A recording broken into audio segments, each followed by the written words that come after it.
Hey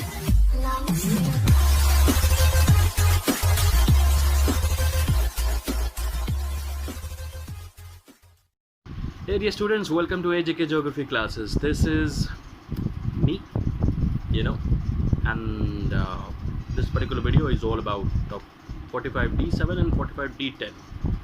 These two topo sheets which are made available to you in ICSE exams. The theoretical part is here. Watch the video carefully and try to understand things in the easiest way. If you've got any problem, you need to ask things. Since I told you there are basically two map or two survey sheets which are given to the students of ICSE, 45D7 and 45D10. We will be dealing with introduction to the Survey of India map sheets. So one by one, analyzing the things, and I'll give you a very short introduction to both the maps, both 45D7 and 45D10. So first we'll talk about 45D7 map. So रुको जरा. Where are your copies, children? Take out your copies and try to take down the notes. Simply don't watch the video. So the region shown on 45D7 survey sheet lies in the western India on the border of Rajasthan and Gujarat, at the southern end of the Aravalli Hills. If you look at the district, the two districts which it includes is Banaskant, the spelling is Banaskantha, and Sirohi. Two districts, important districts, which it covers. The location stands at latitude 24 degree 15 minute north to 24 degree 30 minute north, whereas the longitudinal extent is 72 degree 15 minute east to 72 degree 30 minute east. If we talk about the relief features, there are three distinct physical divisions observed on this survey sheet. The first one is northern hilly region, the second one is central lowland, the third one is deserts and sand hills in the south. The drainage or the rivers which are found on the map or on the map of 45D7, the first one is Banas River, which flows westward on this survey sheet. Mind you, student, direction of river is very important. So Banas River flows from west, which ultimately flows into the swampy areas of Little Run, northeastern of Gulf of Kutch. It has a narrow perennial channel. The dry bed of this river gets filled with water during monsoon season. Sarod and Arado Nadi are right bank tributaries, while Balram Nadi is the left bank tributary of Banas River. Sipu Nadi is a tributary of Banas River which flows from northeast to southwest and joins Banas River on its right bank. Varka Nala and Mahadeviyo Nadi, actually it is Badka Nala and Mahadeviyo Nala, sometimes it is referred as Mahadeviyo Nadi also on the topo sheet. These are the left bank tributaries of Sipu Nadi. I think you understood this thing. Let's talk about the next thing, that is important settlements.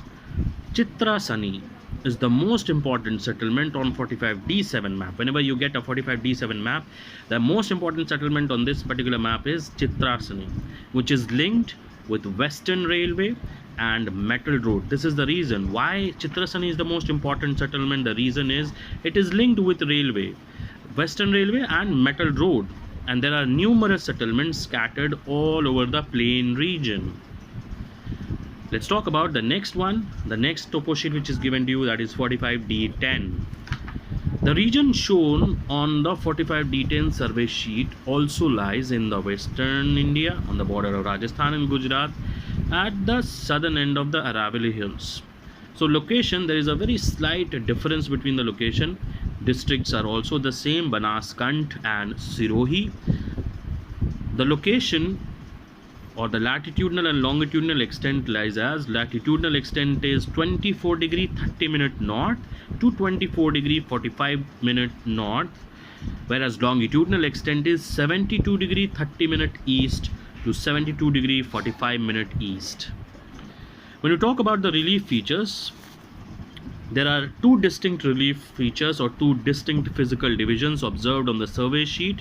The first one is the southeastern corner of the map. If you look into the southeastern corner of the map, it has a part of Aravalli Hills rising to a height of over 1400 meter. The height is written clearly in the topo sheet. The direction of Aravalli Hills is from northeast to southwest, having many parallel ranges. The remaining portion of the sheet comprises of large plain land. The drainage. Most of the rivers are non-perennial or seasonal. Monsoon rains feed them. Most of the rivers radiate from high regions of Aravalli, forming a combination of radial and dendritic drainage pattern. Mind you, this is very important. The drainage pattern is either radial if it is near to the hill, and then when it undergoes a change in the direction and when it reaches the plain, it appears to us as if it has a dendritic drainage pattern.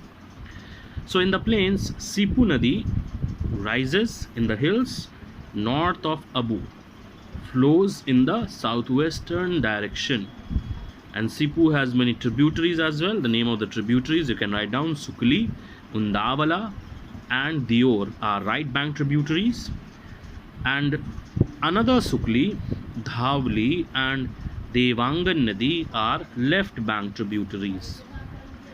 Important settlement is Abu, a hill station and educational center located on Aravalli Hills, and Sirori is another important settlement on the plain region. So near hill, the important region is Abu, and near plains, the important settlement is Sirori.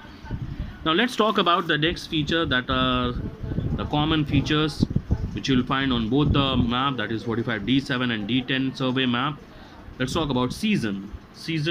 Summer season is hot and dry with maximum 47-degree temperature, which extends from March to June. Monsoon season extends from July to September with hot and wet type of climatic condition and with an average rainfall of around 50 centimeter. Winter season is cool and dry with minimum 0 degrees Celsius temperature being experienced in that area, and it extends from October to February. When you talk about the natural vegetation, you will find hilly areas have dry deciduous forests having short trees with dense mixed jungle and open mixed jungle. Plains have scrub and thorny plants where no agriculture is practiced due to excessive evaporation caused by high temperature. Lined perennial wells, tanks, reservoirs, canals and streams, all these are important source of irrigation. When we talk about occupation of the people, the most important occupation is agriculture, rearing of cattle, sheep, camels and horses. The crops include winter crop or rabi crop are wheat and barley, whereas kharif crops are bajra, jowar and maize. Communication. Small villages are linked with cart tracks, the thin red line which you see on the topo sheet, and footpath or pack track with the dotted red line somewhere. Hilly forested regions also have footpath, but large settlements are linked with metalled road, the thick red line which you see on the topo sheet. Settlement. Most of the settlements have either nucleated pattern or dispersed pattern. You rarely find any linear or radial type of the settlement pattern. Most of the settlements are nucleated or dispersed or scattered. Last but not the least is the religion. Hinduism is the main religion of the people living in most of the settlements, as you find many temples marked on the villages or on the map. So this is all about the topographical thing or the theoretical part of topographical maps. I hope you understood things. It was really fun making this video, and in the next video I'll be trying to upload the next chapter, that is climate of India. So before getting into topo sheet, try to analyze things very nicely.